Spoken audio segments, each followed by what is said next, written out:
রাজু ছিল একটি ছোট গ্রামের ছেলে।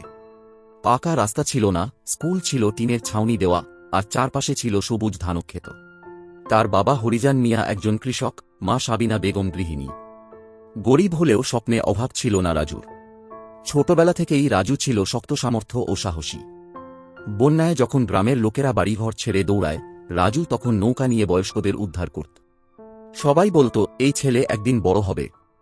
রাজুর চোখে ছিল একটাই স্বপ্ন, দেশের জন্য কিছু করা, সেনাবাহিনীতে যোগ দেওয়া। বাবার জমিতে কাজ করে শরীর গড়ত, প্রতিদিন সকালবেলা দৌড়াত, নিয়ম করে পড়াশোনাও করত। মাধ্যমিক পাশ করার পর সে সেনাবাহিনীর ভর্তি পরীক্ষায় অংশ নেয়। অনেক কষ্ট করে পরীক্ষা দিয়ে নির্বাচিত হয়। গ্রামের লোকেরা আনন্দে মিষ্টি বিতরণ করল। হরিজান মিয়ার চোখে জল, গলা কাঁপা স্বরে বললেন, আমার ছেলে দেশের সেনা হবে। রাজু ট্রেনিংয়ে গেল। কঠোর পরিশ্রম, ডিসিপ্লিন আর দায়িত্ব তার জীবনের অংশ হয়ে গেল। অস্ত্র চালানো, পাহাড়ে অভিযান, শৃঙ্খলা, সবকিছুতে সে হয়ে উঠল দক্ষ। কিছুদিন পর সে একজন সৎ ও সাহসী সৈনিক হিসেবে স্বীকৃতি পায়। একবার সীমান্তে গোলাগুলি শুরু হলে রাজুর দল মোতায়েন হয়। সাহসিকতার সাথে সে নিজের প্রাণের ঝুঁকি নিয়ে আহত এক সৈনিককে উদ্ধার করে। এই কাজের জন্য সে সম্মানসূচক পদক পায়।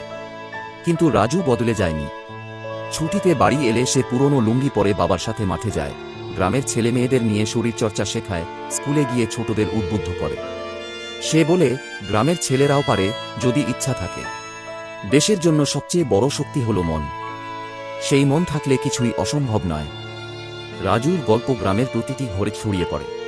সে এখন শুধু মায়ের গর্ব নয়, পুরো গ্রামের অহংকার।